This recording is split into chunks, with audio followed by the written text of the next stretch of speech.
Well, welcome to Chandler Contigo, and we are celebrating the Hispanic Heritage Month with this amazing movie that you participate. And first of all, so we are talking about the filming of. Real women have curves. All right, and can you tell us a little bit about who you are and then the role that you represent in the movie, please? My name is Ingrid Liu, and I am an actress. I was in Real Women Have Curves, Stand and Deliver, and I'm also the voice of Officer Montoya on Batman the Animated Series. In Real Women Have Curves, I played Estela, the sister of America Ferrera, and it was a wonderful, empowering, female empowering film, making us stronger. Why do you think that this movie in particular is becoming a classic? And until now, we are gonna see it today. What is the message that make the movie so empowerment?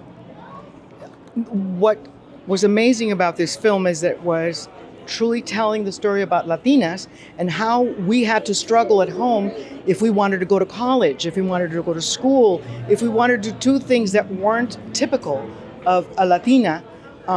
It was hard for us. Personally, it was hard for me when I was going to school at night after I was working because my mother wanted me to be home praying a rosary. Well, I didn't get far. You don't get far praying the rosary. You have to go to school. And when you go to school, you're working, studying late hours, studying on the weekends, and that's what it takes to get ahead. And that's how I did it. I went to school, worked during the day, went to school at night, and then I started to get films, little roles, and then I got Stand and Deliver, Real Women Have Curves, and I'm still working. I was 62 yesterday. Yes, it's my birthday. And I'm doing a lot of short films. We have Amparo and Lucy. It's a short that's going to be coming out in a few months. I'm very excited about it. But just going back to Real Women Have Curves, this is a film that is shown in colleges, under social study classes, so that you can better understand the Latino culture and how our family structure, though we are very tight and very loyal to each other, we do need some freedom. We do need to grow. So that's when we go to school and we graduate and we get a degree, which is what America Ferrera did in the film, but she also went out and got her degree at USC. So you do have to follow through and go to school, please. This film, very beautiful, embrace self-worthy, empowerment, family, unity, like you mentioned, all that related with family education traditions. So what do you think really for you will be the message for young Latinas right now and this time before the movie was coming in? Just embrace yourself, love your body, love who you are, love your culture. Don't bother with thinking of what other people think about you. Just think, if you're proud, be happy, go out and work hard for your dreams. You need to work hard. You need to study. You go out. Don't have any issues when it comes to your body, because we are bigger. We're a little bit bigger. Our hair is a little bit bigger, so we stand out. It's okay. We're still beautiful. And like I mentioned, we are celebrating the heritage of the Hispanic community. So, what for you personally means to be part of the Hispanic heritage? I'm very proud. I'm a badass, and I love being here. That's why I came to Arizona, because I wanted to celebrate with my people. I'm very proud to be a Latina. Very proud. I always said I was a Chicana, even though I'm Nicaraguan. I was born in Boyle Heights, goddammit, so I'm Chicana. You can't take that away from me.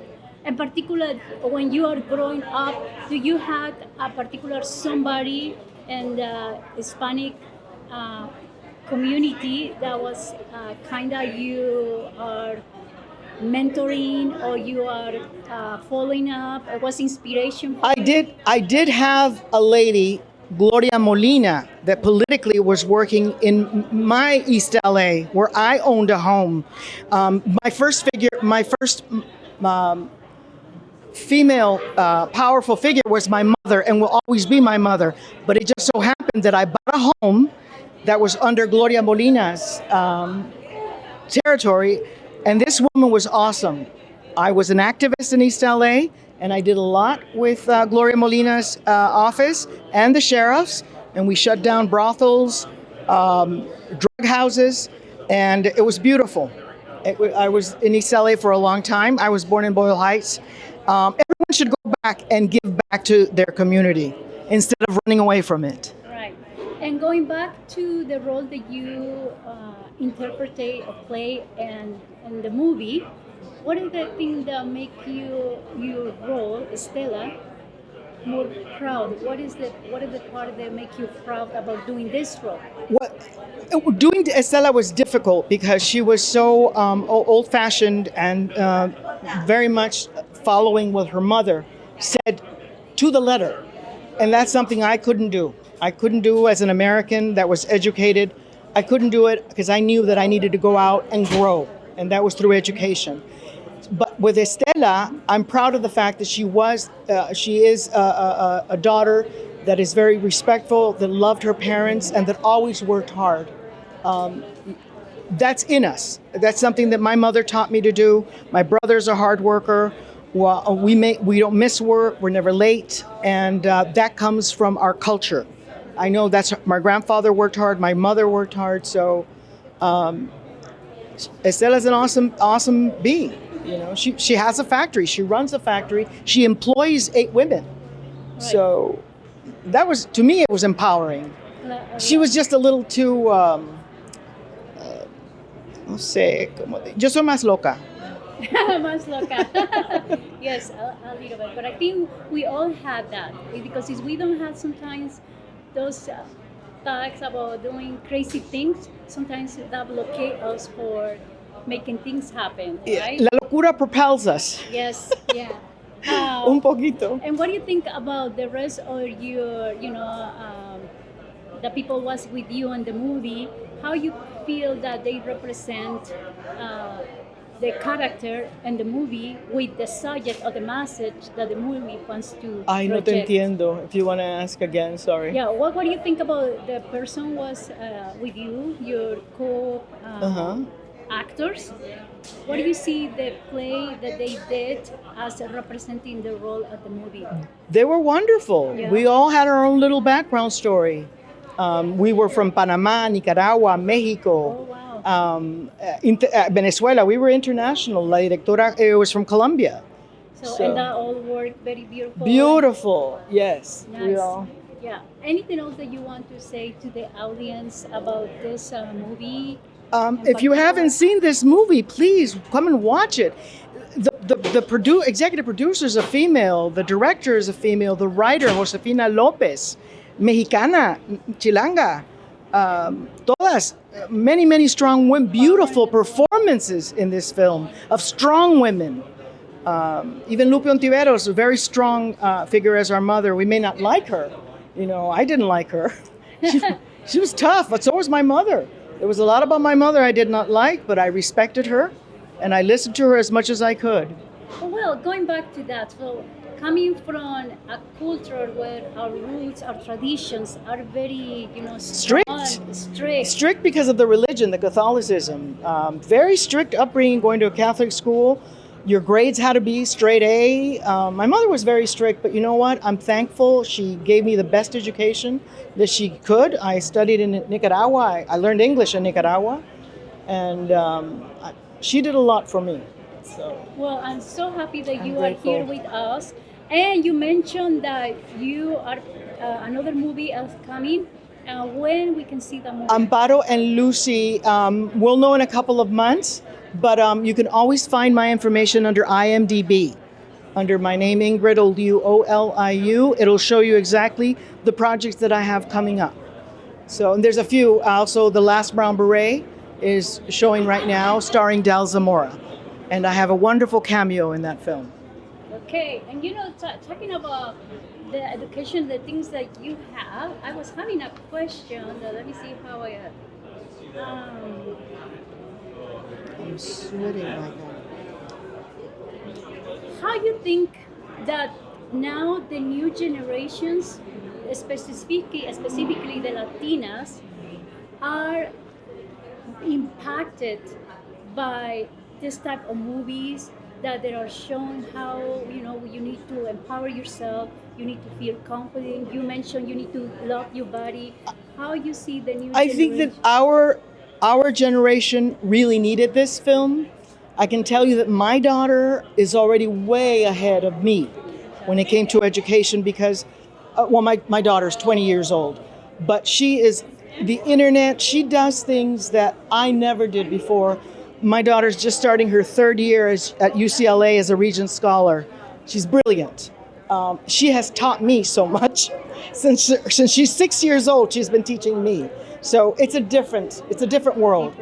Our daughters, our granddaughters are going to be so much more powerful. Trump doesn't know what's coming. Anything else that you want to say to the audience? No, I'm just enjoying. This town is beautiful. I know you come in the perfect weather. We say It's Yeah, we thought it was going to rain, so thank you for not raining. Okay, yeah, we are grateful too. But Thank you. I think at the end of the movie, people is gonna able to do Q&A questions to you as well, and to know more about. We will share. All right. Thank you you. so much. Yes. Ay, perdón, the first question that you asked me, me pongo tan nerviosa que me... No, it's okay. You did.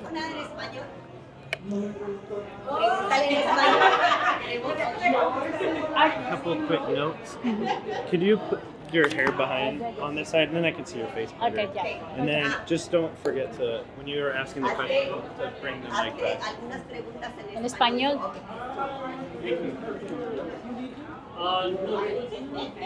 Oh, we're gonna do in Spanish. Well, pues no me dijeron, right? Bueno, pues bienvenidos a Chandler Contigo, donde estamos celebrando el mes de la hispanidad, de la comunidad hispana, y qué más con un grandioso film cinematográfico que es...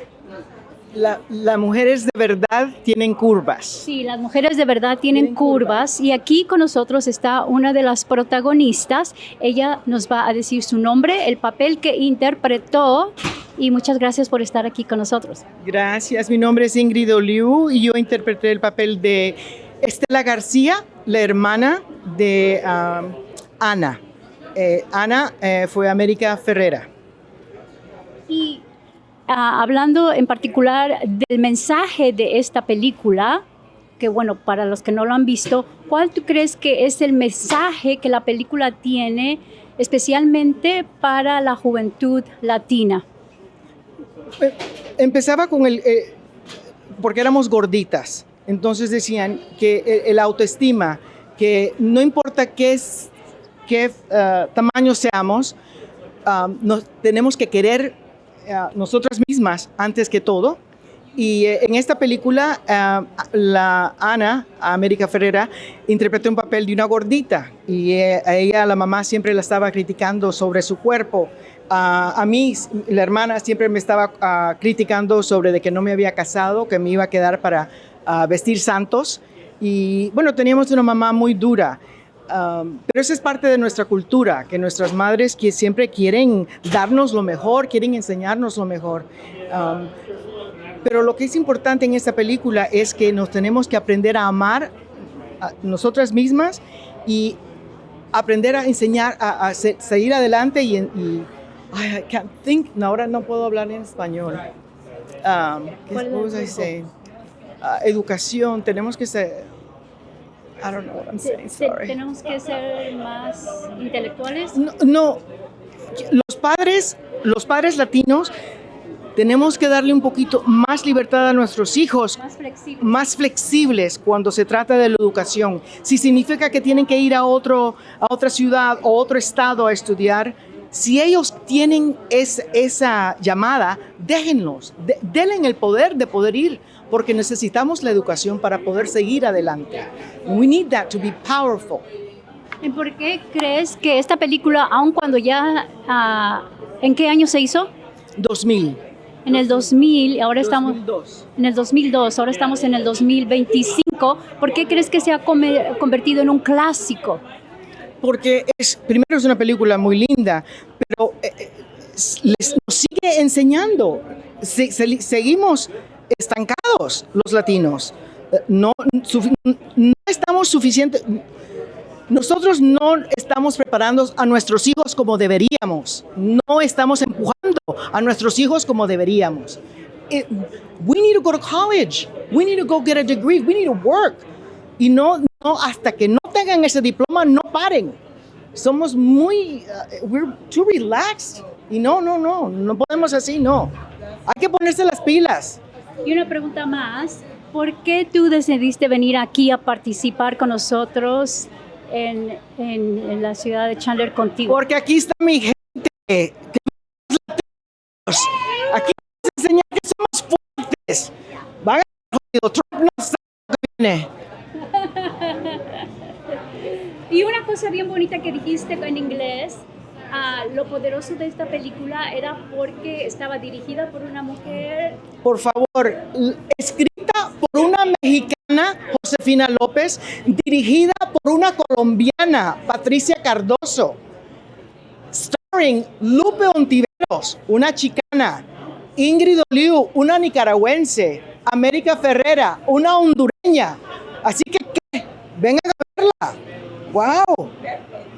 Pues muchísimas gracias por estar aquí con nosotros. Eres una gran mujer, se siente el poder que tienes de expresión de palabra de quién. Orgullo que me dio mi madre.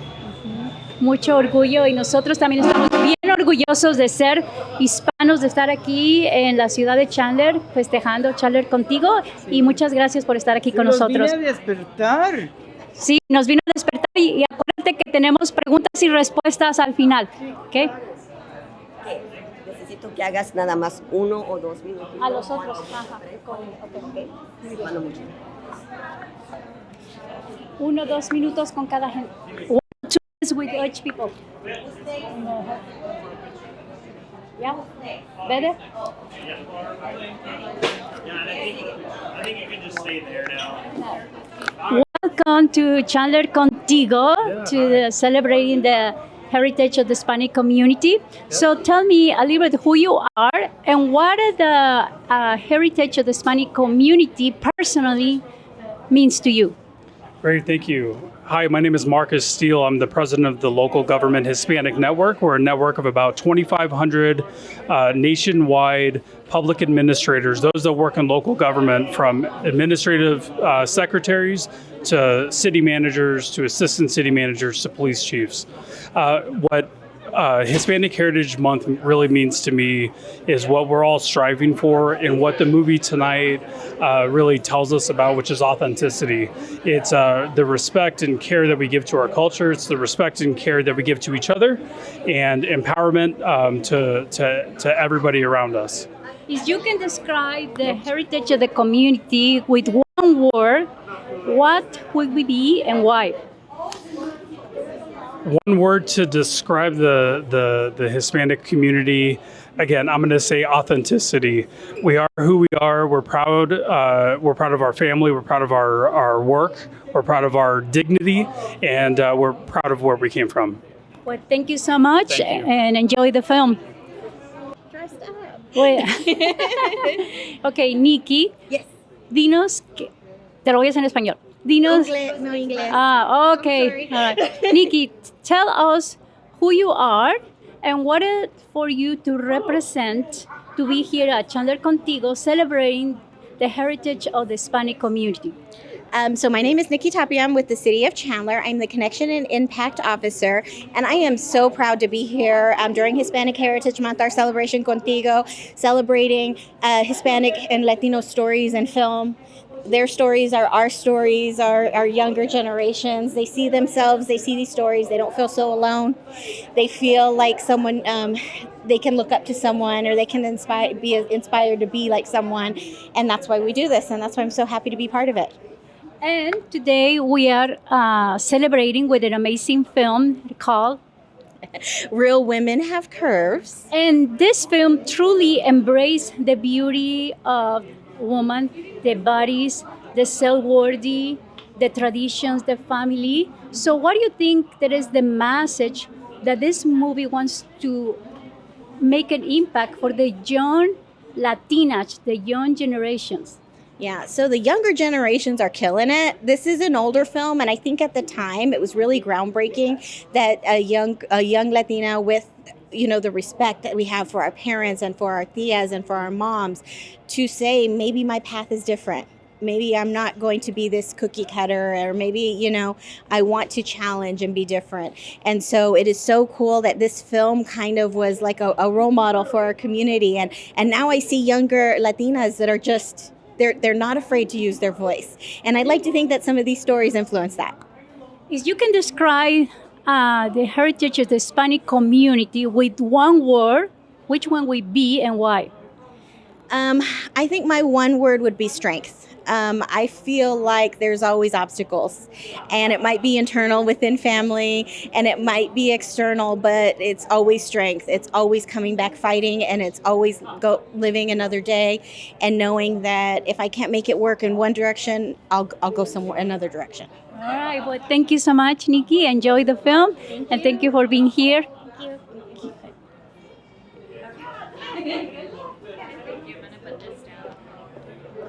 Well, thank you for being here with us, celebrating Chandler Contigo, specifically the Heritage Hispanic Month. Can you please provide us with your name, why you come here, and with one word, what a heritage means to you, specifically when we are talking about the Hispanic community? Well, thank you so much. It's an honor to be here. My name's Erica Avila Bryan. I'm here supporting the city of Chandler, but also Contigo.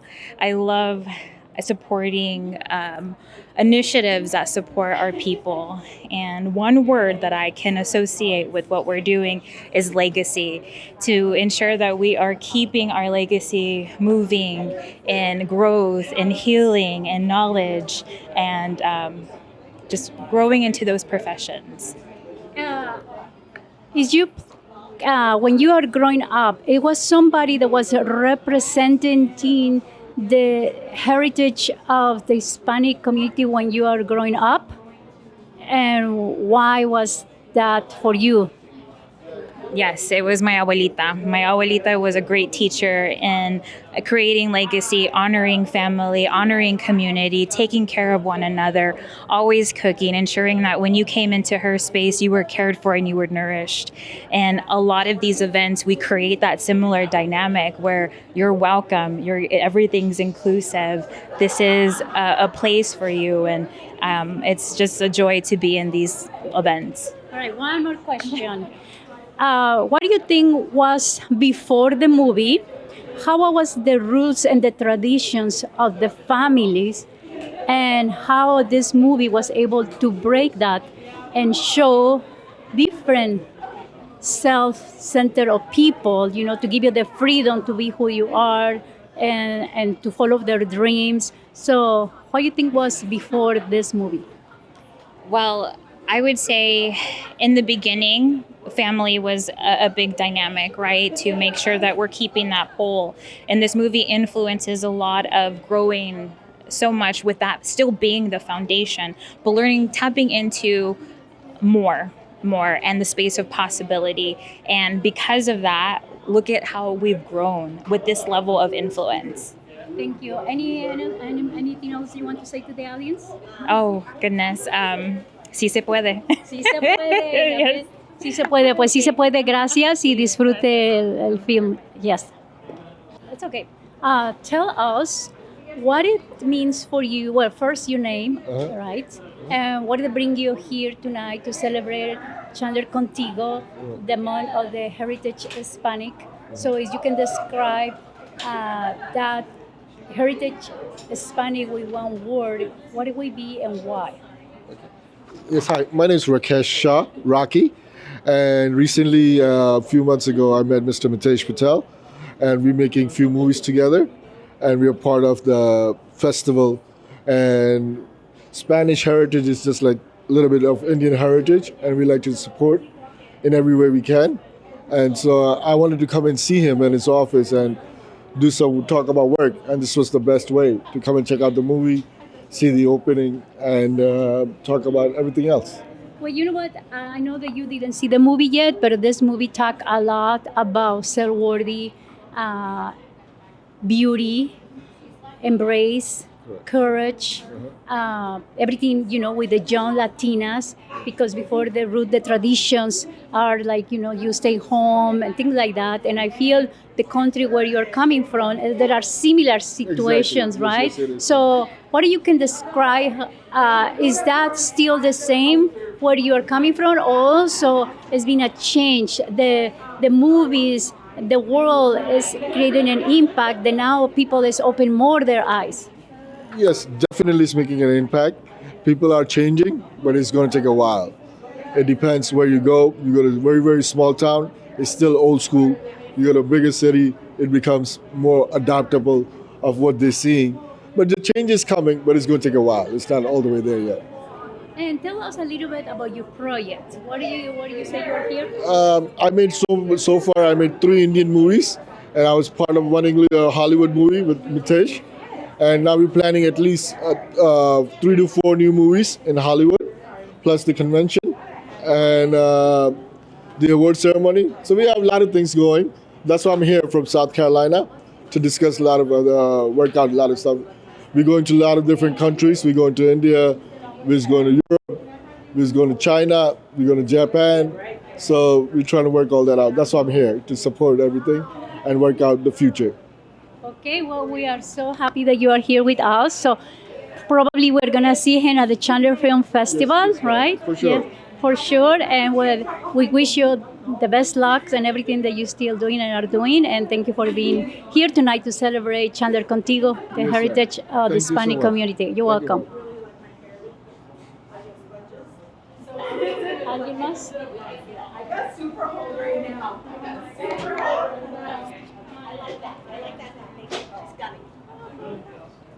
Welcome, welcome. How are you? And well, in this lovely weather, right? Yes. And yes, you want you. Okay. You can enjoy it. Okay, so first of all, what is for you to celebrate the Spanish heritage community with us today? Who you are, your name, and why you are here? Okay. My name is Debbie Moreno, and this is important to me. I work in Chandler. I live in Chandler. The community. I work at the library. The community is so important to me.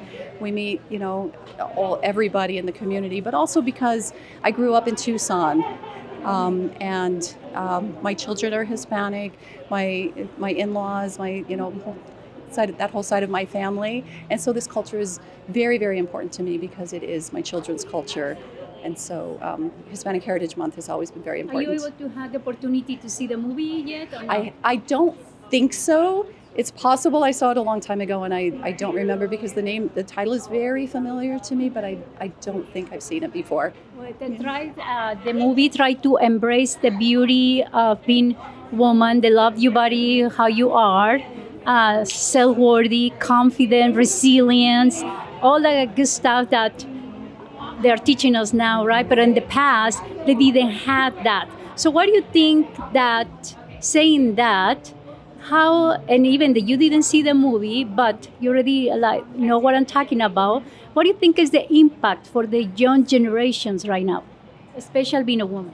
Yes, I think it's very, very important for our children and for our children's children to grow up with that self-esteem, with that pride. It's something that my mother, who's here with me tonight, has always taught us, but society and the culture in general just has changed so much, and I think for the better.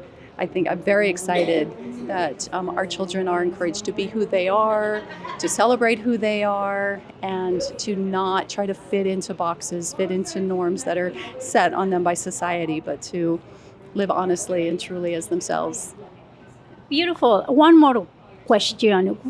How you can describe with one word the heritage of the community Hispanic and why the word comes to your mind?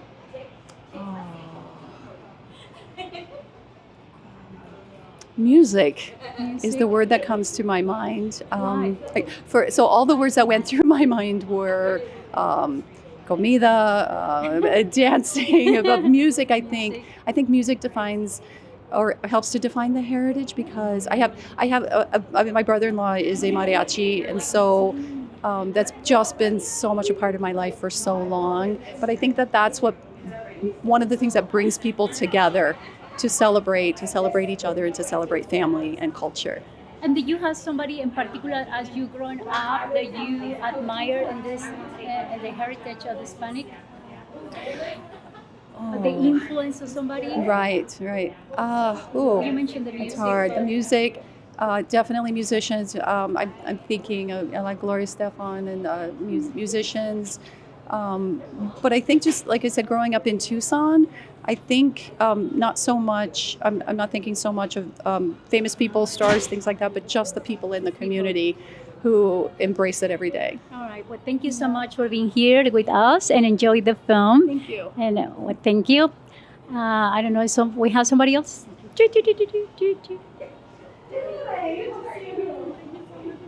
¿Alguien más quiere ser entrevistado? Betty. ¿Qué vamos a hablar? No, de este lado. Yo no sé, yo le preguntaba a la gente dónde querían.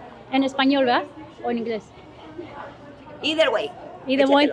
Ok, bueno, estamos... Wait. Sorry, you're recording now? We good to go? Okay. Ok, bueno, estamos aquí celebrando Chandler Contigo, el mes de la hispanidad. Y con nosotros, bueno, está Betty Ramírez, que ustedes ya la conocen como es la vicepresidenta del Festival Internacional de Cine de la ciudad de Chandler. Betty, yo sé que usted tiene un gran impulso en lo que está pasando hoy aquí con Chandler Contigo, especialmente con esta película que se está exponiendo. Yo quiero preguntarle a usted, ¿por qué usted decidió traer esta película a Chandler Contigo? Hola a todos, ¿cómo están? Mira, la verdad es que yo no fui la que decidí traer esta película. Lo que hacemos es que la ciudad de Chandler y el Festival de Chandler nos juntamos y elegimos 3 o 4 películas y de ahí decimos cuál estaría bien. Y como nosotros estamos celebrando el mes de la hispanidad, entonces decidimos que esta película está perfecta, porque es una película que, a pesar de que no es una película nueva, pero es una película que trae mucho impulso para nuestra juventud latina, y no para aquellas que a veces pensamos que no podemos, que no somos lo suficiente, que no creo que yo pueda hacer esto o llegar a tal lugar. Eso es mentiras. No importa de dónde vengas, quién seas, todos tenemos el derecho de hacer algo en esta vida, y sobre todo los límites no los pone nadie. Betty, ¿cómo era antes de hacerse esta película? ¿Cómo eran las condiciones de las mujeres, especialmente jóvenes latinas, antes del impulso de esta película que usted ya mencionó, que habla de crecimiento personal, de quererse como uno mismo, de, ¿cómo se dice? Resilience. Embrace. Resilient. Resilient. Bueno, pero ¿cómo usted ve cuál era antes y el ahora, y si sí ha habido un cambio? Claro que sí ha habido un cambio, y no en el tiempo que se hizo esta película, pues había muchas restricciones, pero esta película fue hecha, producida, escrita por puras mujeres de diferentes nacionalidades. Entonces fue excelente. Creo que pusimos una pausa del antes y el después, porque ahora pues creo que ya tenemos más mujeres que escriben, que producen, y creo que eso es importante para nuestra comunidad. No solo la comunidad latina, sino para toda nuestra comunidad.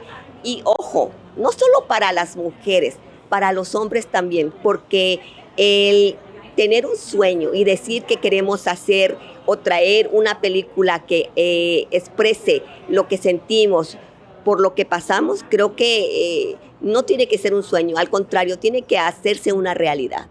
Bueno, Betty, pues queremos darle las gracias a la ciudad de Chandler por traer películas con este tipo de mensajes donde hacen que nuestra voz sea escuchada, nuestros sueños sean escuchados, nuestra misión sea escuchada.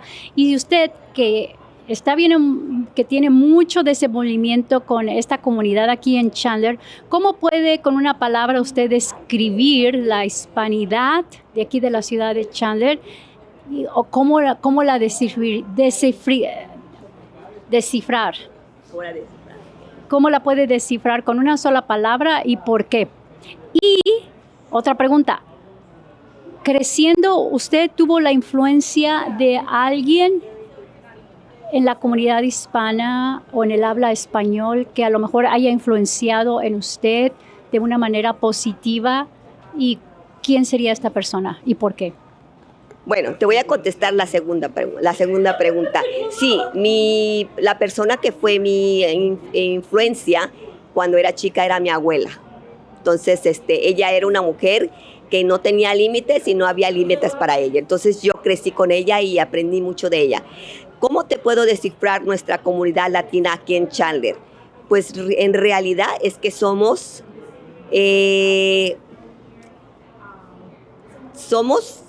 gente que amamos lo que hacemos y amamos las personas que están alrededor de nosotros. Porque aquí en Chandler no solo hay latinos, hay todas las diferentes etnicidades que puedas imaginarte, pero nos gusta trabajar en equipo y nos gusta ser unidos, eso. Creo que nosotros los latinos aquí en Chandler somos unidos. Claro que sí, somos unidos y muy orgullosos de ser hispanos. Y Betty, una pregunta más. Siempre digo una más, ¿verdad? Y ya le voy más, ¿verdad? ¿Cómo ve usted que con estos eventos que la ciudad de Chandler pone a disposición de la comunidad, qué impacto piensa usted que tienen ahorita, en 2, 3 años y en las siguientes generaciones que son nuestros hijos y nuestros nietos? Creo que la ciudad de Chandler está haciendo un trabajo excepcional porque estamos preparando la futura generación. Somos una generación que aprendemos de toda la comunidad y entonces nosotros tenemos que ser el ejemplo. Y creo que la ciudad de Chandler les está dando muy buen ejemplo. Gracias a Dios, Chandler es una de las mejores ciudades para nuestra cultura. Bueno, gracias, Betty. ¿Algo más que quiera agregar? Thank you so much. We love you guys. And come and visit us. And just remember, we're going to have a Chandler International Film Festival by January the 24th and February the 1st. So be sure that you come and join us too. Claro que sí, pues muchas gracias. Y con esto damos la primera parte terminada. Vamos a ir adentro y disfrutar esta película. Y luego regresamos. También los esperamos el siguiente año porque seguimos creciendo y entre más unidos seamos y estemos trabajando más fuerte, pues vamos a crear una comunidad más fuerte, ¿verdad? Una stronger community. Yeah. Creo que tenemos otra persona más, pero yo te dejo saber. Okay. Muy bien, Betty. Okay, come on. Vamos.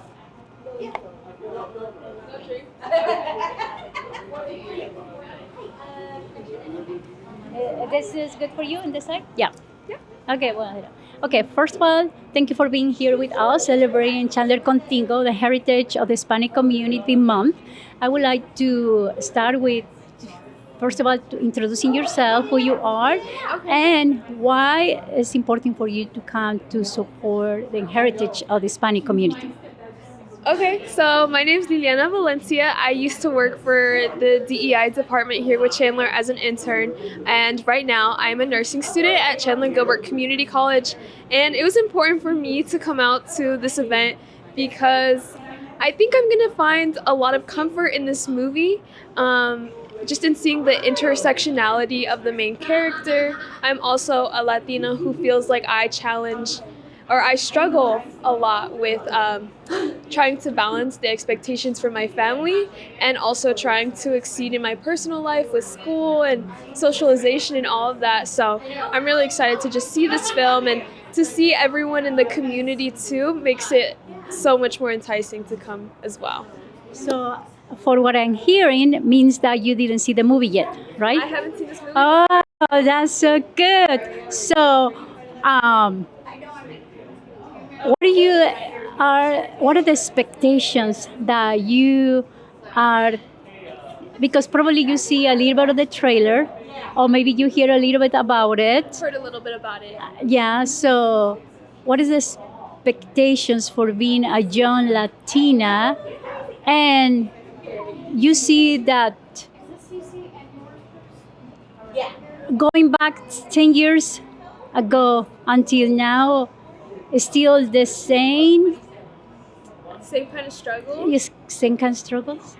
I would say there's definitely still the same kind of struggle. I think it has evolved to a point because sometimes I have a lot of conversation with my mom about the way that she grew up, and she was made fun of because the way she looked, people expected her just to speak Spanish. And so when she went to the University of Arizona, she would get a lot of negative comments like, oh, what the heck, like you speak English so well. And so it's a little bit of a flip for me because I actually don't speak Spanish, and I struggled with that for a while because I didn't feel like Latina enough, and now I've evolved to the point where it's okay that I don't speak Spanish. Like, I'm okay with accepting the way that I am. I know that I could still learn it, of course, and all of that, but it's all about just being more comfortable in who I am, and I think I've definitely built off of and broken some of those generational curses that my parents have gone through, just in the way that I've been able to like focus on my academics. I believe that I'm gonna graduate from college, which my mom never did, and I've been like focusing on things like financial literacy, which my parents never got the opportunity to do. So I would say the same struggles are still there, but we're evolving as a generation just because of the opportunities that we have with divisions like these. Well, and what are you going to do in the future? You say you're going to be a nurse, Yes. and also maybe one day you're going to learn Spanish. Why not? I would say mostly my Spanish has fallen off because of the connection with my grandparents. I'm not very close with them, and my parents just never speak it in the house because they always need English. But yes, I do hope to speak Spanish fluently one day. I definitely have like baby Spanish because I spoke it up to the age of 5. But in the future, I am hoping to become a nurse. I'm not sure which field I want to go into yet. I feel like I just need to get in there and see everything, but I think that being in the operating room would be really cool. And somebody, as you growing up, did you embrace following, did you feel proud, or was your mentor when you are growing up in the Hispanic community? I don't know if I really had a mentor.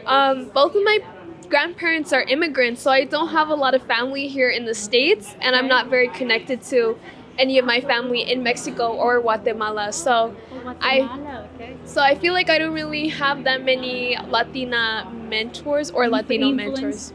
Yeah. Okay, well, thank you for being here with us, for your honesty. I feel that she was very clear, very honest, and we are very happy that you are gonna see this movie. And I think it's gonna coordinate with all the alignment that you're already doing in yourself. It's gonna match with the message of the movie. So thank you for being here with us this evening, and enjoy the film. Thank you so much for this opportunity. Okay, you're welcome. So nice to meet you. What's your name? Coco. Coco? Yes, Coco. I am Coco Gonzalez. Nice to meet you, Coco and Lily. Lily, nice to meet you. All right. I don't know if we're going to have to.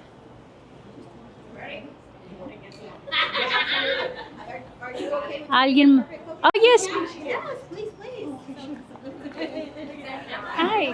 How are you? I'm fine, thank you. Yourself? Are we on it yet?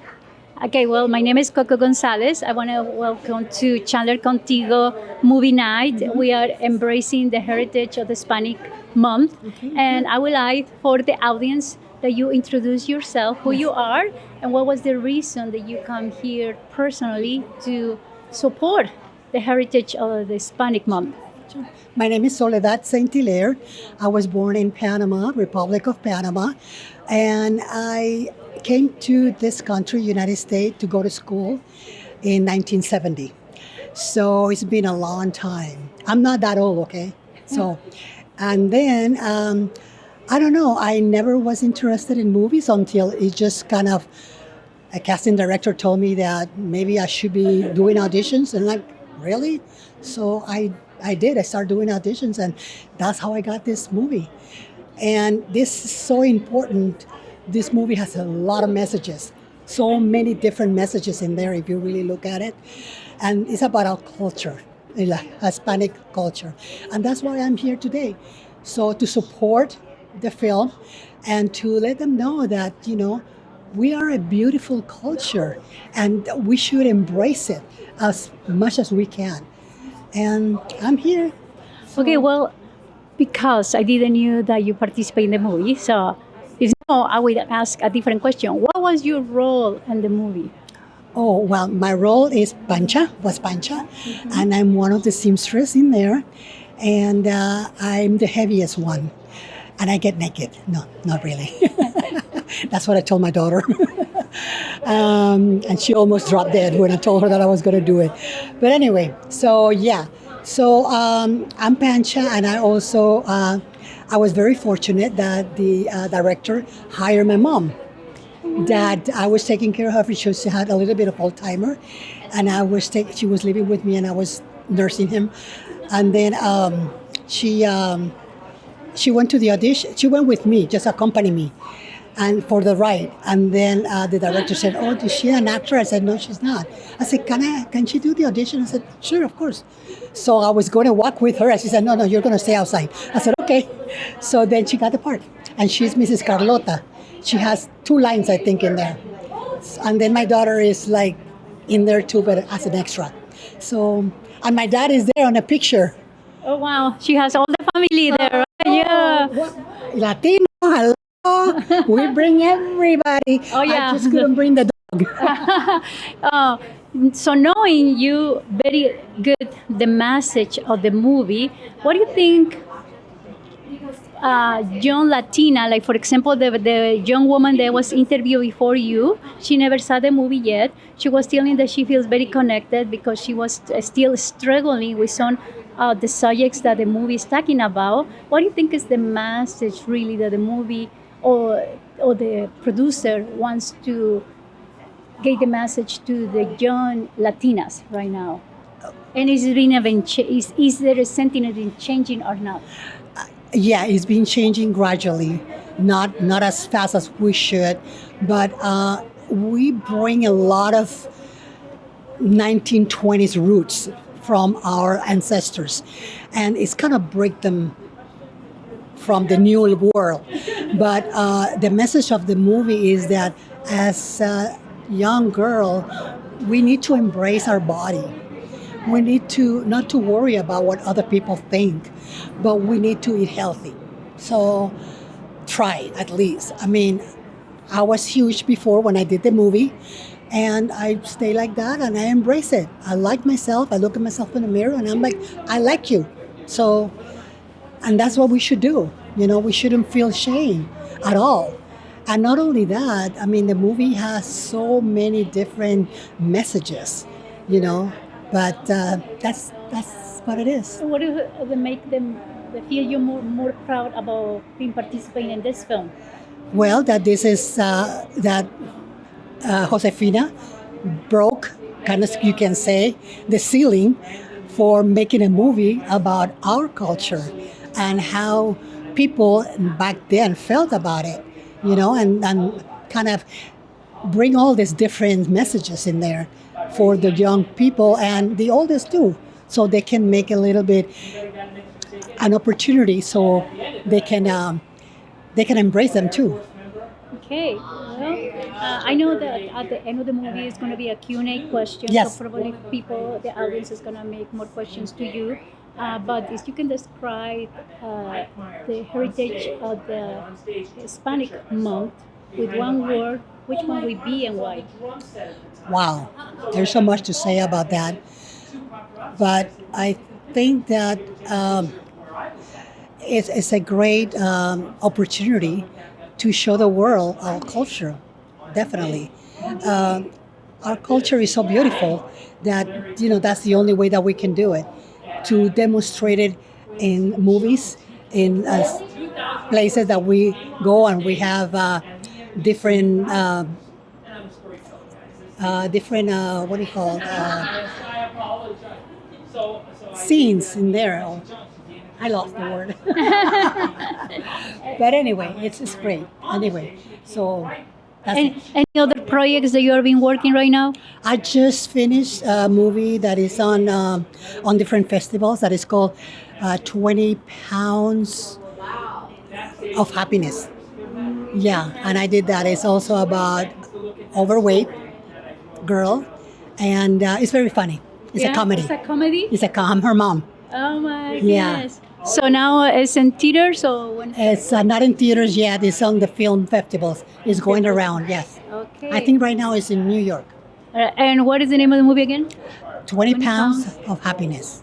Okay, I like it. 20 pounds of I happiness. think it's awful. To happiness. Yeah, something To like that. happiness. Yeah. Any other message that you want to say today, this evening? No, I mean, I just want everybody to support the Latino films and support us, actors. You know, we're there to bring you a message and to make you feel like you're not alone in this world, that we are with you and we feel you. So, yeah. So, Somos una comunidad unida. perfectamente unida, sí, claro que sí. Yeah, exacto. So, y deberíamos unirnos más. ¿Ves? Claro que sí. Yo pienso que con mensajes como películas como estas es lo que lo que hace el trabajo de la ciudad de Chandler, de traer y hacer estos programas, de hacer un mes para celebrar la comunidad hispana es como vamos a poder salir adelante, ¿verdad? Porque si uno lo deja al olvido, pero si no lo ¿cómo se dice? Embrace, lo fortalece, no va a haber ningún cambio. Sí, necesitamos también escritores que escriban películas de nuestra cultura, que hay tanta cultura, my goodness. So many Latinos that had discovered so many things in the world that we are using now, and nobody knows about them.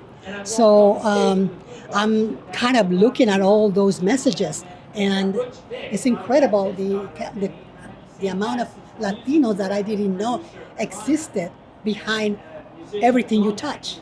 Cuando estabas creciendo, que eras niña, ¿hubo alguien en particular que pudo ser considerado como la persona que tú más admirabas dentro de la comunidad hispana y que influyó en tu vida para estar donde tú estás ahora? Bueno, a mí me crió mi abuelita, que nació en 1920. No, perdón, 1900. So, ella me empezó a criar cuando ella tenía como 50 años.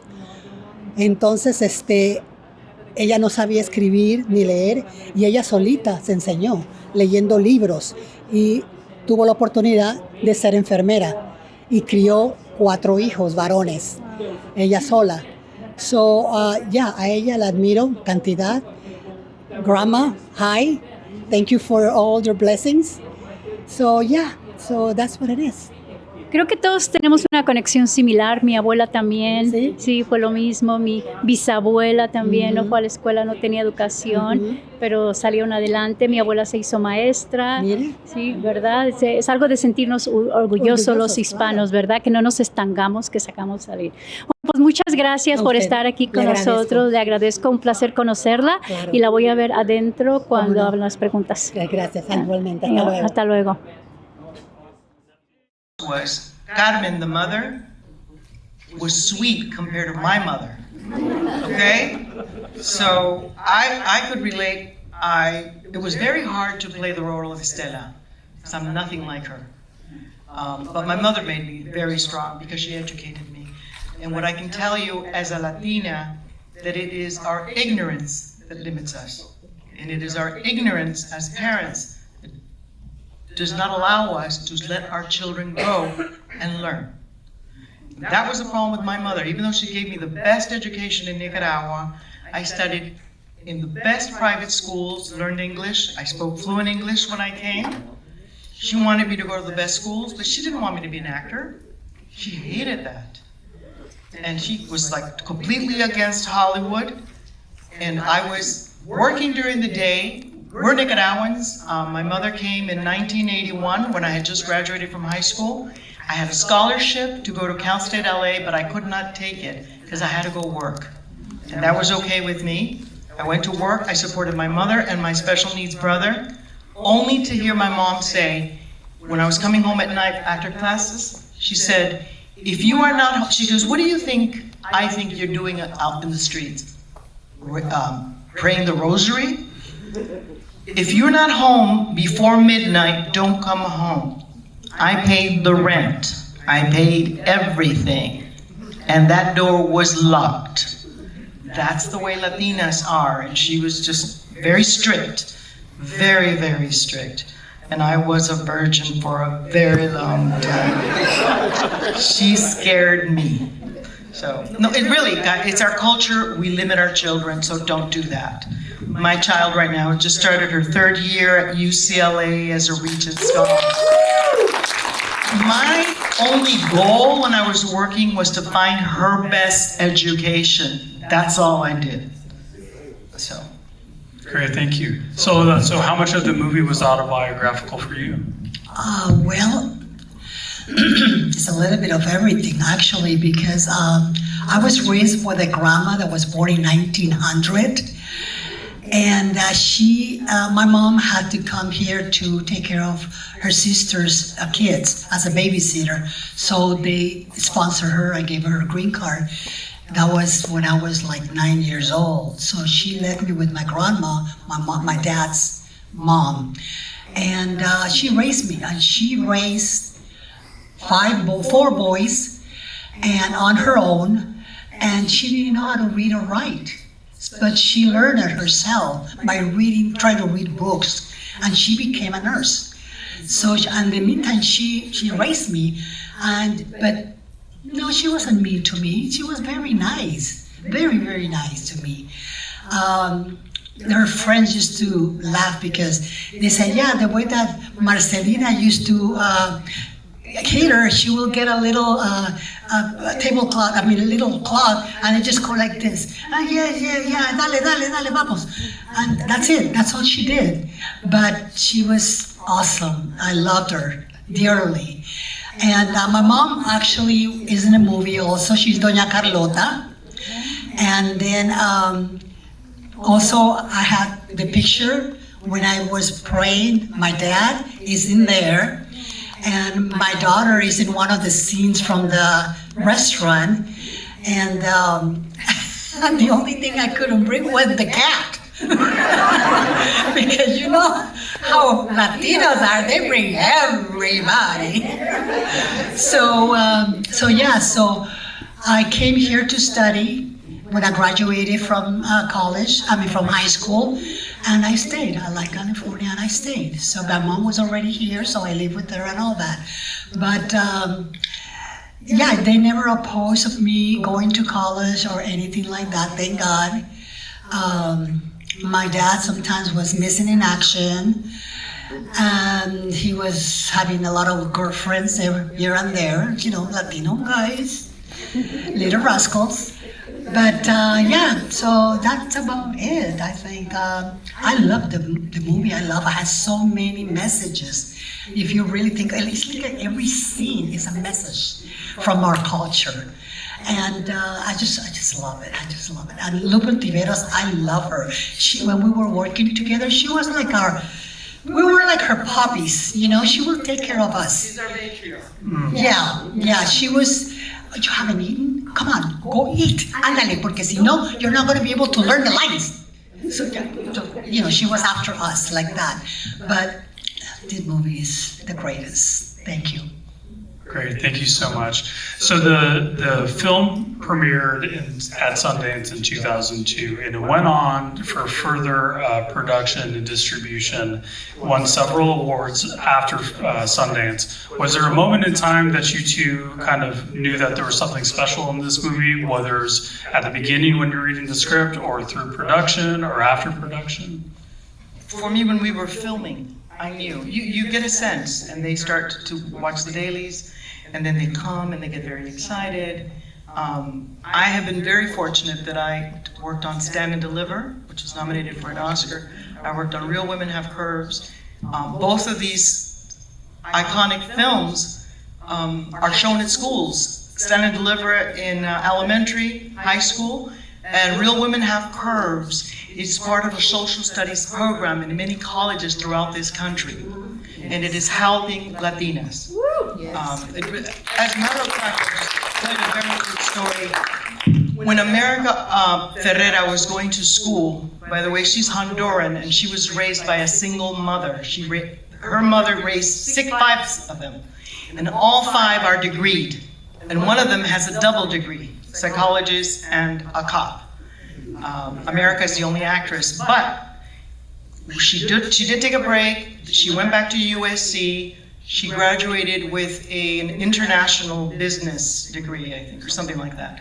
But when she took a break, before she took a break, she was in school, and one of her professors came to her and said, "You need to get back into Hollywood because what you're doing is powerful." I had one of my students come to me and said, because she was having a lot of problems with her family, and this student said, "Teacher, please watch Real Women Have Curves so that you can understand what I go through every day." America went back to Hollywood, and that's what she did. Ugly Betty, she produced all these shows, but she finally did finish her USC degree, by the way, because her mom wasn't talking to her. So, I don't know why I was sharing that, but. What was the question again? Yeah, sure. So, so at what point during the process of the film taping or post-production where you knew that this was going to go on to bigger and better things? Well, I started in 1996, and this movie was in 2002. So, by then, I never thought to be an actor. That was out of my mind. She was a real estate queen. I was a single mom, and I had like 3 jobs at a time because I had to pay the rent. I had no roommates because I had 2, and one was, and the second one was either. But anyway, so I said, no more roommates. So I had to work harder. And my daughter, she's so cute, she's so nice, she understood everything. She kind of now, like 10 years ago, she told me, I said, "You never bought me the Barbie house." I said, "You want me to get it for you now?" And now I have the money to buy it. Back then I did it. No, now it's too late. I said, oh my God, ¿quién te entiende? Pero anyway, so I didn't think anything about acting. So I didn't know when I did the movie. To me, it was a job, actually. It's like, this is gonna pay the rent and feed me and feed my daughter, so it's a job. But eventually, I realized that it's not. It's what I can project to other people on the screen. And that's so amazing and valuable. And we have to take it the way it is. I mean, some people go through things that we don't know, but when you see it on the screen, you say, I'm that. That happens to me. And sometimes, a solution comes from it. So I didn't think anything of it. I didn't think nothing until I went to Sundance to see the movie and I saw the people. I'm like, oh my God, this is awesome. I mean, hello, wake up, But yeah. She's so natural in the film, it's just beautiful. Every line she does. Thank you. Just real quick, so can you tell us kind of the story, because I've heard about it. Can you tell us a little bit about the story about how your mom got cast in the movie? Oh, yeah. So, I got the audition, right, that I had to go do the audition. And I went, and I was taking care of my mom for about 7 years because she started with chest stroke, and then she had a husband, but he wasn't taking care of her. But anyway, so I moved her in with me, and she started with dementia also as well. So I took care of her for about 7 years, but before that it was in the beginning. So she loves to ride in the car. So everywhere I go for an audition, I will take her with me. All the ladies, actors in the audition knew her already, and they talked to her and all that. So that day I took her in, And I did the audition, and she was sitting next to me, and I did the audition. And then the director come out, and she said, "Oh, is she an actor?" I said, "No, she's not. She's my mom." Like, right, my mom. But then, do you think that she can do an audition? I said, "Well, Mom, do you think you can do it?" "I don't know, no say, maybe." So I said, "Well, yeah, do the audition." And then I got up with her, right, to go do the audition. The director said, no, only her by herself. I said, "Okay, wow." So she did the audition when she came out. And then that's it, we went home. Then we had to go for the callback. And on the callback was 9/11. And I was listening to Rick Dees. And he said, "They can't find an airplane, so please do not leave your house." So I called right away my agent and I said, "I'm sorry, I cannot go nowhere. Look what happened in New York. I have to stay put here in Orange County. I'm sorry, I cannot go to do the audition, the callback." So then they rescheduled the callback for later, and then that's when they told me that my mom was gonna be Doña Carlota. And then a little bit of that is like when we were doing the scene for Doña Carlota, because my mom is not an actor, right? So I'm like, that was bad acting. "Mom, what are you doing? You don't do it that way." "Ay, pero así como lo digo yo." "No, Mom, that's bad acting. You can't do that." And then the director, I guess, was listening. And she says, "Doña Carlota, ¿qué pasa? What's going on?" "Ella, she is telling me how to do it." How to say the line. I said, "Shh, cállate, mama, me van a regañar."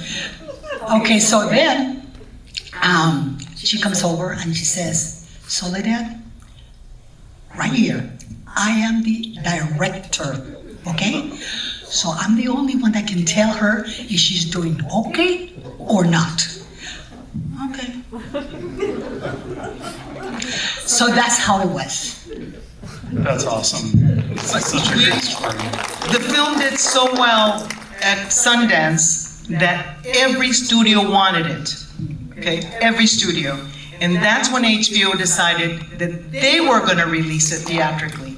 So it was the first theatrical release from HBO, an all Latina film. Wow, that's awesome. Yes, we made history. So sticking on kind of the theme of Hollywood, I don't think most of us in the room have been on a Hollywood set, and we all know that the juiciest stuff happens behind the scenes. So is there a story that sticks out on the behind the scenes? And then kind of a follow-up to that is what I see in the movie is like you guys all knew each other from before. Can you talk a little bit about the relationship building that you guys did amongst the Latinas in the movie? Well, again, Lupe Ontiveros was our matriarch, and we pretty much, I had been the only one to work with Lupe before. Everybody else was pretty new, but Lupe she was like gangbusters, she was in charge of the group, in charge of the girls. Because this was an original play that was all female, the screenplay introduces men. So a lot of the lines, we did the play, which was all women, so the lines are different. I played Pancha at the Pasadena Playhouse later on, so we've all worked different roles. But what else? A senior time? So just about the relationship building, and of course, if you have any juicy tidbits behind the scenes. Okay, well, what happened was that it wasn't a set, but I called my daughter and I said, "Oh, guess what? I got the movie, but I have to get naked." "No, Mom, you cannot do that movie. No, millions of people are gonna see you. No. One of my friends are gonna say that you're naked on the movie. Oh, hell no." "I'm sorry, I already said yes." So I said, no, it's not naked, but almost. I can't remember anything that. So let's talk about that scene where it's kind of the climax of the movie. And I swear because I watched it a few times in the past month, is that I swear each time I think Carmen, Mama, is gonna break and be like, okay, here we go, well, let's do it. We're in the moment. But then she sticks to that. So it's a very intense scene. Can you talk a little bit about heading into that scene and your thought processes and kind of what it meant to you as actresses? For me, it was very hard because there are parts that are really white and I did not want to show. And I asked the director, could you give me some makeup? That's why she was still a virgin. They picked the ugliest chones and the ugliest bra for me. Did you notice that? You know, my shoulders were from Nordstrom. She had the sexiest lingerie, right? She had beautiful shit. I have these vieja chones and this, oh God, guys. It was horrible. And the director, Patricia Cardoso, Colombiana, Blanca. And I said, come on, man, look at us. A little makeup. You look so beautiful, so natural. Right. That was great. It's embarrassing. You're gonna die. That's so funny that even for seasoned actresses like yourself, there's still that moment that you're kind of, I think everybody feels a little bit vulnerable, a little bit, over their skis, as it were. So, and I was thinking about this during the movie, and I hope over the time that you've been interviewed about this movie. So Anna writes a letter. We never get to see what's in the letter. What do you think was written in that letter? She wrote about herself, about her body, and I think she finally accepted herself, how she was. Cuando ella escribe la carta The letter to Columbia College to get into literature. No, I never saw it. I don't know what she said in there. I guess about how her mom and her family and all that, where they came from and all that, I guess. I don't know. I have no idea. Me estoy desayunando ahorita. All right, and we are going to kick it to the audience for some questions in just a minute. So if you have a question, I believe that this mic will reach, or you can scream it out. So one of the things that was stood out to me was the mentorship that Senor Guzman showed to. Okay, great. To Anna. We talk a lot about it in my organization, Local Government Hispanic Network, and it's so critical to young people nowadays. Can you talk a little bit about the way you engage and mentor young actresses in Hollywood? When we come across or we meet young actresses, they will ask, how did you get into the business? What do you do? Where do you go? And so that's when you talk to them about it.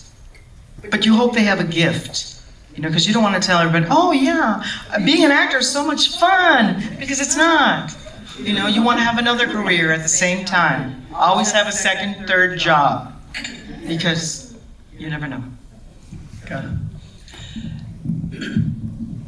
Let me tell you about my experience. When my daughter was in high school, and I got her an agent because she wanted into acting. She was in drama class in high school. So one day I was at home recuperating from breast cancer, and her agent calls and she says, "Oh, hi, how are you?" I said to her, and she said, Mrs. St. Hilaire, I have an audition. Would you like to do an audition? I'm like, an audition, me? For what? Oh, it's for a commercial. But what do I have to do? Oh, no, it's for a commercial for Prednisone high blood pressure pill. And they're looking for healthy couples. And I'm like, oh, no. I don't look healthy in the eyes of America because I'm fat.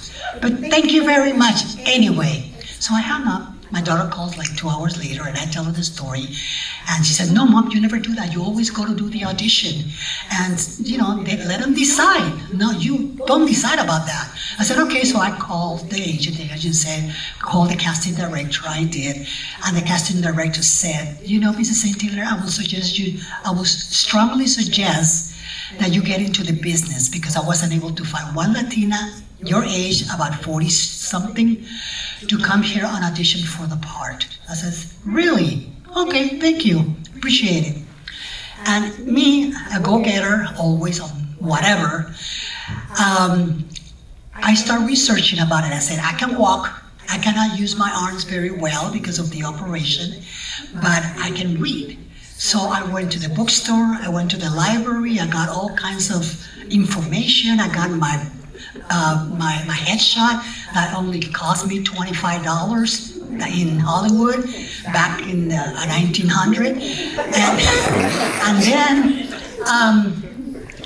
I sent it in. They used to have newspapers, Backstage West and Drama Log, and both of them have casting auditions.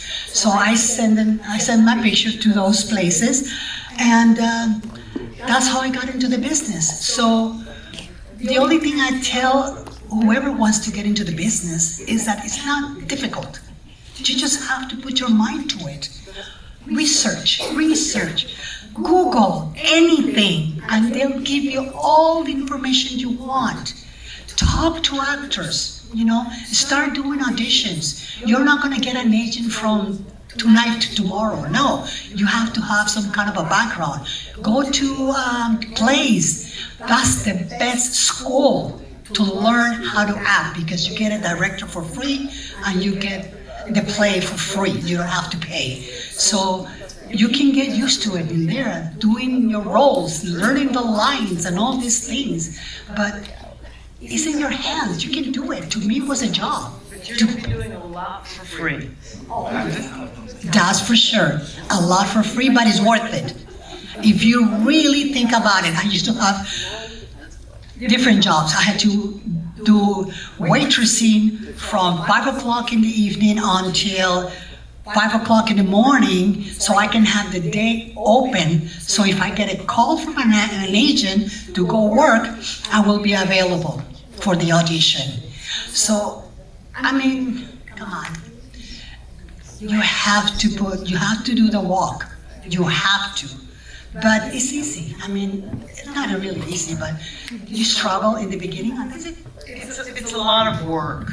I would have never worked. I did something different. I had an administrative background because I'd been typing since the age of 8. So by the time I graduated high school and I had to work during the day, I went and I worked at a bank. I gave them a year, and after that I said, you like what I do? I'm an actress. I need to go to auditions. If I get a job, which will be very rare, I'll be gone for 1 day, maybe 2. Will you let me work like that? I work for 2 banks like that, people. You can create your own schedule. I had a full-time job while shooting Stand and Deliver, and a full-time job while working Real Women Have Curves. I'm gonna add another one. When I was actually starting to acting, I was working for social services. I used to give out welfare, like Medicare, food stamps, and cash. And I used to take my time off from work to go to the audition, all the way from Orange County, Santa Ana, to LA. And sometimes Ventura, when the auditions I have to do it where. There's a lot of things you can do, but you will do a lot of things for free. Yeah. That's okay. So we're going to take questions from the audience. If you have a question, go ahead and raise your hand, and my friend over here will bring you the microphone. Solórzano. Yeah. De Guatemala. I'm glad you remembered. So thank you so much for being here. And my question is going to be around the theme of parental guilt. I'm very blessed to be the firstborn in my family. So I have a lot of siblings before me.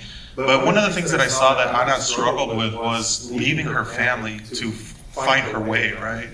And my sister and I were having this conversation about how our parents' relationship is very transactional. She goes, and I go, what do you mean? She's like, well, they only want favors. They always want favors. And I said, okay, but I don't feel that. I feel like they love us regardless, but they need us in that moment. And so my question is in regards to, do you ever have that feeling of not feeling guilty for wanting things for yourself? Not feeling guilty? Yeah, not feeling guilty. No. No. I always felt that it's just the way that my mother raised me, I think, just made me responsible for her and my brother. It was just a given. I don't know if it's in the blood or what, but that's just the way it was. The only thing I never did was, I should have gone to New York. I would have done so much better in New York, and I just couldn't leave my family. Yeah. That would have been, no. Yeah. I bought the house next door to my parents, by the way. I came back to East LA to buy my first house. Nobody does that. We got a question down here.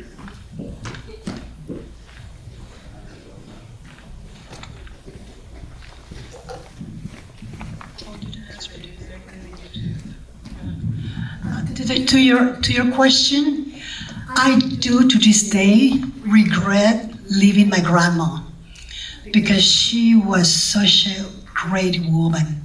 And I left to come over here to study, and I never went back to live with her again. And I do regret that. I keep telling her, come over, I'll give you your residency and everything. But she never wanted to leave my uncle, which was the one that was at home. The oldest one was taking care of her, and he never got married, and he was an attorney. So I'm not the first one to go to college, he was. So, but I do regret that, yeah. Hello. I can see you because of the light. You want me to get closer? Okay, come on. And hug me if you want.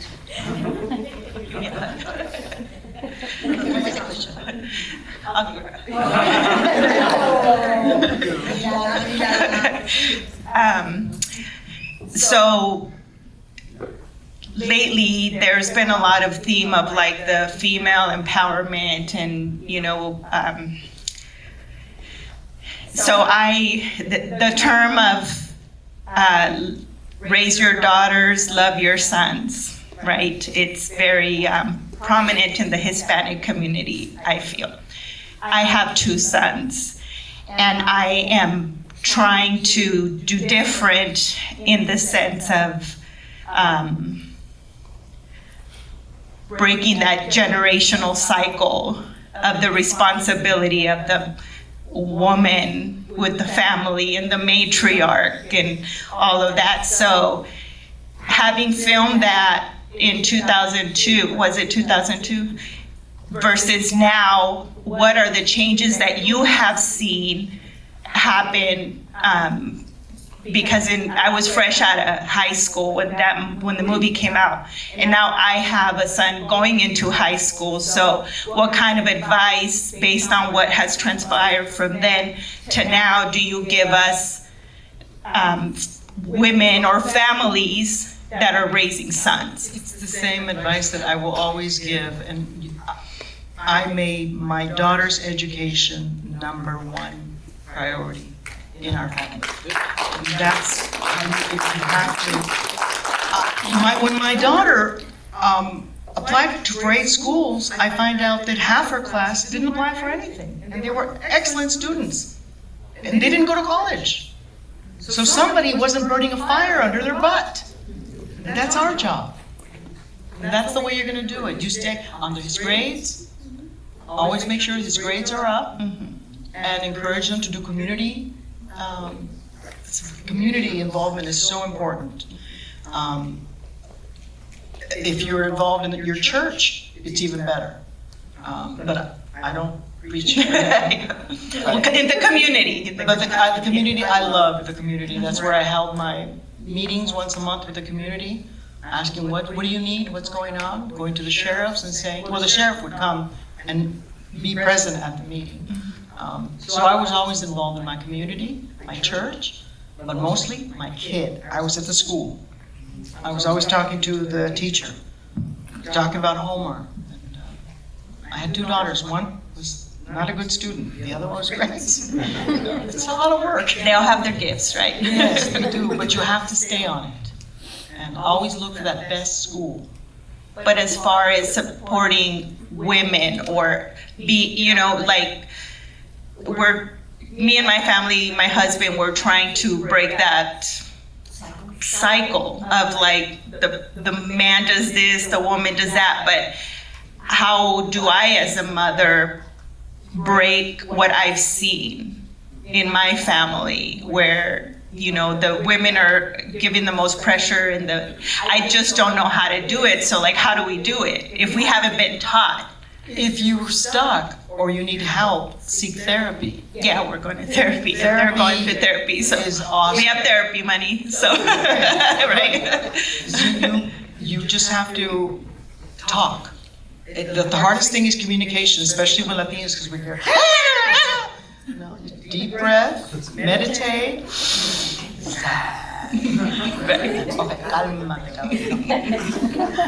No, talking, communication. We didn't have that before. We don't have that. We're always, sí, no, ¿Qué va a decir la gente? No, que digan lo que digan. Vamos a hablar, vamos a comunicar. So, yeah, so therapy, priest, your counselor, if there's a wiser person in town that people respect, you go see them. Maybe therapy's not gonna work for you, but seek someone that can mediate for you. Let me ask you a question.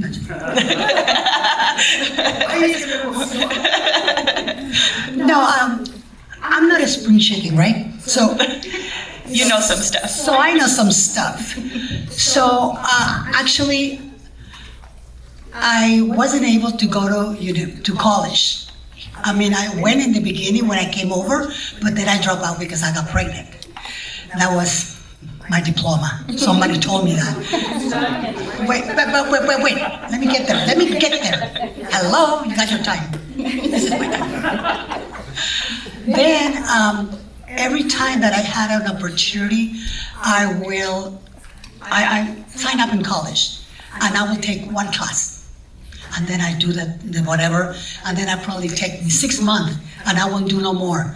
And then I come back like a year later, and then I take another class. And then at the end, I just graduated 2 years ago from college, from Cypress College. Okay? Thank you. So my daughter was there, her friends were there and everything, and I'm still single since back in the day, in 1920. And then, I don't regret it. I mean, I'm happy. Sometimes I need company, but it's okay. I just call a friend or whatever, a girlfriend, and vamos al cine or whatever. But yeah, you have to study. You have to take a class. It's not the degree. It's the knowledge that you're getting, and you can help your kids with that. And then number one is communication. You gotta be your own therapist to therapy your kid. Right. So when you come from school, always, how are you doing? How is school? How is your friends? Who is so-and-so? Panchito, Panchita, how did she do? Is she still in school? Are you helping her or whatever? He's helping you or whatever. But talk to them so they can tell you how their day goes. And don't let them go into their room and that's it, and lock the door. No, come talk to me. We're gonna talk, but you have to do it from the beginning, so they can get used to it. Communication is the number one, and that was also with parents, husbands, wife. They need to do that communication because that's the only thing that is gonna survive the marriage and raising your kids. And that's it, I guess. Thank you. Anything else that would like to do now? You sure? No? Perfect. Thank you very much for your time. For therapy. Got a couple more questions. One more question? Yes? There's other questions. Yeah, I'm not Okay. sure if we're doing enough time. Oh, I have all night.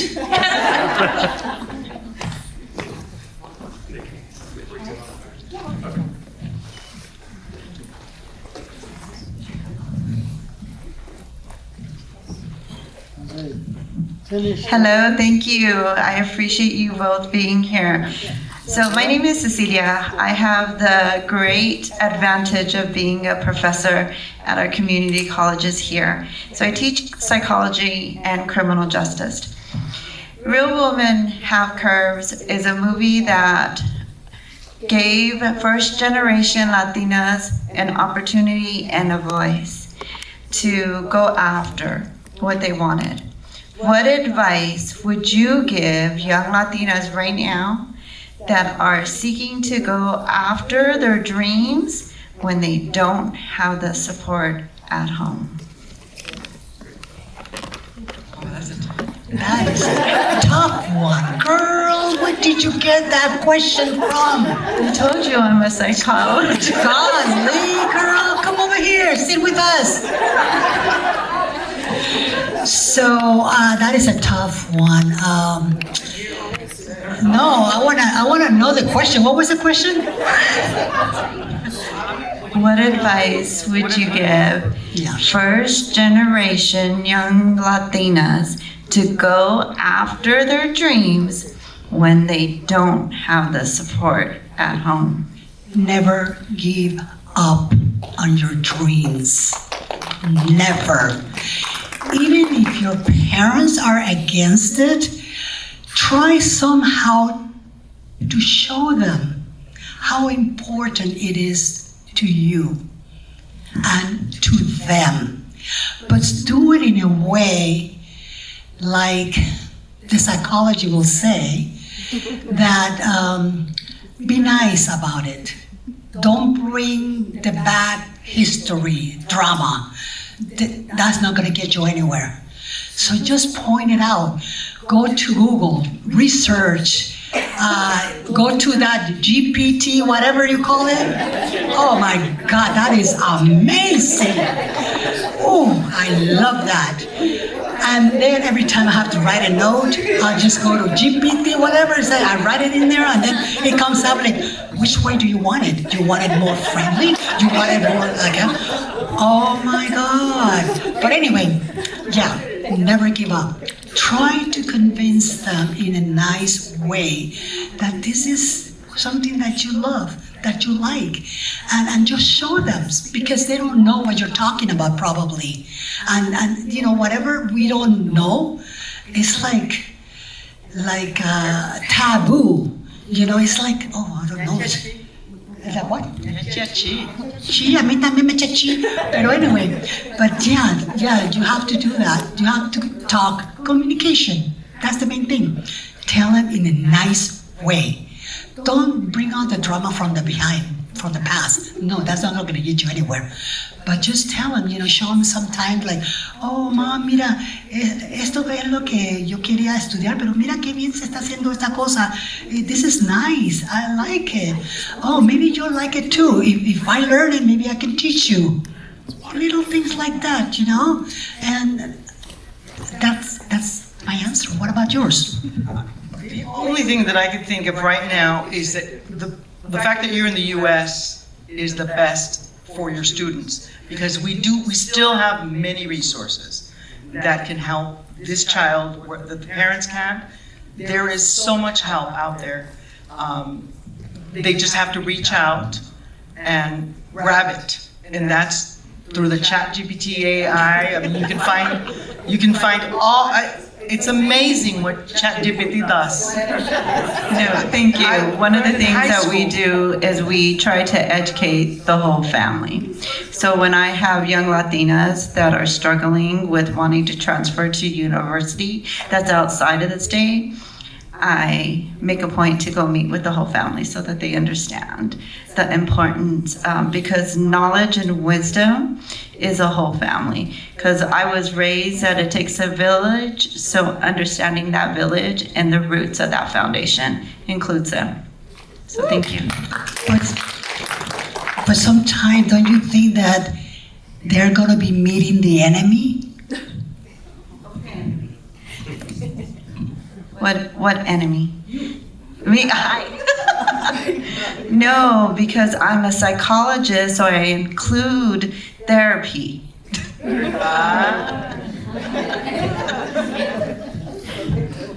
I gotta go to school again. Just stay with it. No. Okay, so I don't want to interrupt. So my name is Daniel Hurtado. Thank you for being here. This is a really quick question. When are you guys gonna do part 2? By the way, if you do look up for the film, did you see it's at featurettes or something? There is a fashion show. We shot a fashion show. We are all decked out. I'm all silk. We have our hair done, and I'm still a virgin, but I look good. Check it out. I'm his partner, Mary Lou, or his wife, Mary Lou Hurtado. My question is I've seen this movie several times, and every time I pick something different. What stood out to me this time was the male roles in the supportive roles. So I kind of thought about a quote that I saw in a reel that was like, the first generation bleeds, the second generation heals, and the third generation thrives. So we had that conversation being first generation graduates. And I'm like, oh man, did we bleed? Thinking about everything we had to go with our parents and them understanding the American educational system. But then I thought, no, our parent, actually he pointed it out, no, they bled. We bled somewhat, but they were the ones that did the hard work to get us where we're at. Yeah. So I that it's not a question, but maybe something that you might have also observed. I lived it. Yeah, I bled, and my daughter's thriving.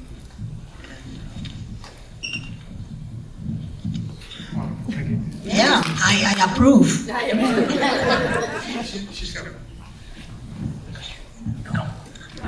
Hello, my name is Emery, and I'm a first-generation Latina screenwriter, so this film is very important to me. That's what we need. And my question is, why do you think it's important that at the end of the film, Anna didn't resolve her problems with her mother? Because I feel like a lot of mother-daughter films always end with some sort of resolution, but they didn't even say goodbye to each other before she left. So why do you think that that's important? And do you think that maybe someday in Anna's future they do fix their relationship? They didn't talk because it's honest. That's the way the mother was. And like I said, mine was worse. She locked the door and I was paying for everything. Es un orgullo. They're just very proud and unfortunate, a little ignorant. And that's what's hard. But you respect them no matter what. But you know better because you were sent to school already. So you know, and I wasn't doing anything wrong in the streets. I was in a theater studying and for 2 years with the same teachers. My teacher had a PhD. We weren't getting any credits where we were at the Los Angeles Actors Theater, but we were full throttle in that. We were in college. And I loved every minute. I was where I was supposed to be. And really theater is my forte and my first love. And that's what I want to do in my 80s, 90s. I just want to do Shakespeare. I'll be able to afford it then. What I think also is that, ya se me olvidó. Ay, siempre un momento, caramba. What was it? I can get it. They weren't talking. The mom, they never resolved it. Oh yeah, I know. What happened is that you love your children so much that you don't want them to go nowhere but be next to you. And that's what I think that she felt. that she was being betrayed by her because she was leaving her. It's like a separation. And nobody can stand that separation. It's very hard. It's very heartbroken. And I think that that's how some parents will feel. That, why are you leaving? I haven't done nothing wrong. You know, you have everything here. I love you. I'd do anything for you. And this is how you pay me, leaving me? So that's their mentality, you know? But that's my take. Her life, she said, I've been working since I was 13. Ahora le toca a ella. A lot of mothers feel that way. There's a certain resentment too. I know, but you have to read between the lines. And that's not what she really wanted to say. But she wasn't adult enough to say it, I think. That's my take. The way I interpreted it was that woman had been working all her life. Like my mom had been working since she was 13 too. She was pulled out at 8th grade. So my mom had been working all of her life. So I can see this woman though who's been sewing for 40 years saying, I'm tired, estoy cansada. Ayúdenme. We're both right. We don't agree. Nicaragua. I've got a question down here. If you don't mind.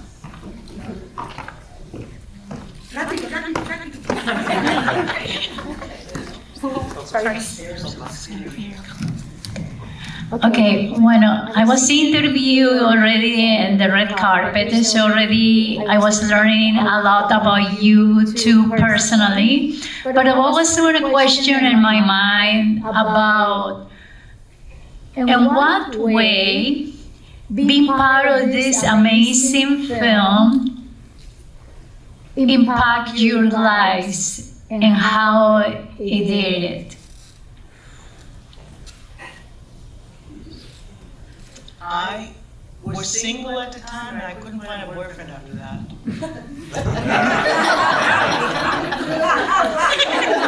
But that's the truth. No, I think that this film opened a lot of doors for everybody. If they see it that way, that, oh, I see how my mom and parents are, but I understand. They love me, but they love me unconditional, and they feel that I don't love them unconditional. So maybe that's what it is. So, I don't know, that's my take on that too. Now, the one beautiful thing that we experienced at Sundance was that Real Women Have Curves is an international theme. It was like #1 in Russia, #1 in Japan.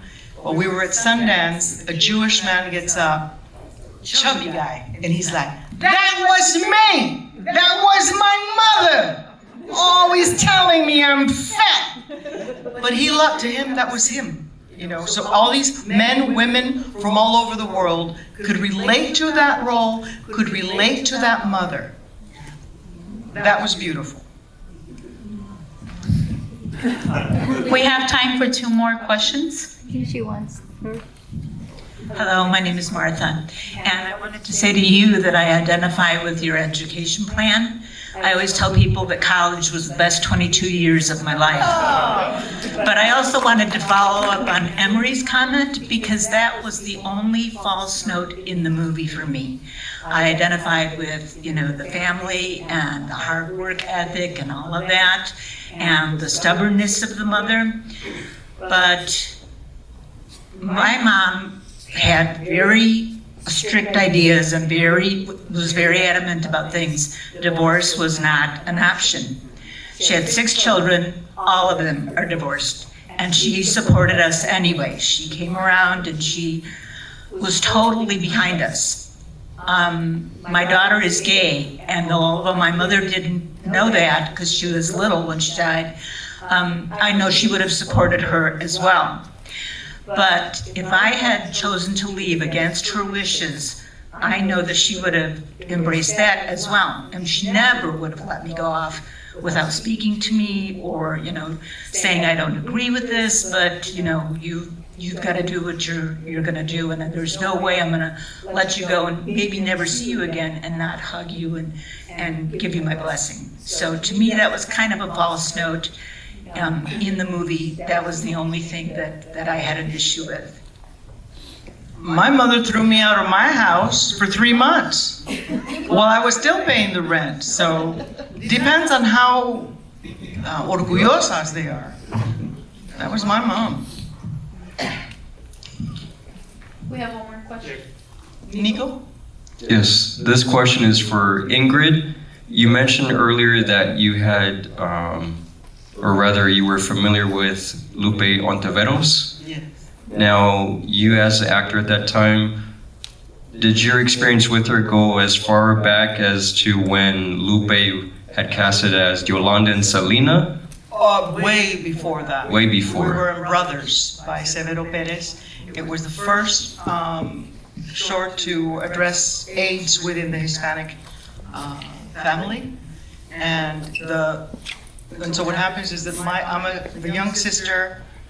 Lupe Ontiveros is a social worker that comes to talk to the family to explain to them how many different ways one can get AIDS. Because they didn't know if the brother had been gay, drug addict. And so it's this thing because this whole family's trying to find out how did our brother get AIDS and die. And now the wife that is pregnant also has AIDS. And it was a tough subject at the time. That's when I worked with Lupe Ontiveros for the first time, and I was in love with her. Great woman. Great. So we're gonna wrap it up, but I do want to just give one last question to you all, which is to all the younger folks out there, that aren't necessarily in the body positive kind of state that the movie really coaches everybody on. What word of advice do you have to the younger generation about self-esteem and the way we look?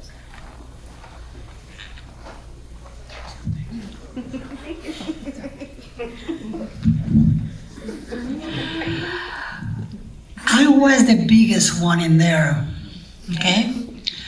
And I loved my body, and I ate whatever I wanted to eat, and I didn't care. I knew that it was unhealthy. I couldn't care a beep. But I loved my body. And I didn't care how it looked to other people. I used to go to Panama visit my grandma, the one that raised me. And she said to me like, te vas a ver como una ballena. Yeah, hello. That's why I said I'm orca. Because it came to mind when she used to tell me. So it's just about loving yourself. Work on yourself. Look how many good qualities you have. And you go from there. You're not in this world alone. You're not the only one that is overweight. We have a whole bunch. So embrace it. Feel good about it. It's when I had cancer, I'm like, you're not gonna kill me? Hell no. I'm gonna get out of this one. And I had it twice. In 1991 and in 2006, breast cancer. So this guy keep coming back and I'm like, I take care of you, baby. I get rid of whatever I have to get rid of. So, feel good about yourself. That's all I have to say. You have to love yourself. Come on, you're living, you're breathing, you're walking. There was, when I was going through a lot of problems because I had a lot of drama in my life many years ago, and I still do sometimes. But anyway, I saw this kid on the news. They were doing an interview on him. And he was sitting on a wheelchair. He couldn't get up from there. He couldn't move his arms. He could have moved nothing, just his eyes. And his eyes will look at the computer and it will type whatever he needed or feel like. And I'm like, oh my God, I'm so blessed. I can talk. I have 2 arms. I can walk. I can go anywhere. I'm like, I told my daughter, I says, we were watching it, and I said, you know, sometimes you get this crashing here on your back, and you want to just scratch it. I'm like, how does he do it? I mean, when he has those, you know, who is around him to take care of it? So I'm so fortunate. I am breathing. I got all my teeth somehow. I don't know why, but I do. And, you know, I'm still around. So embrace it. Feel good about yourself. Love yourself. You know, unconditional, like the dogs do to you. Dogs love you unconditional, no matter what. So do the same to yourself. Thank you.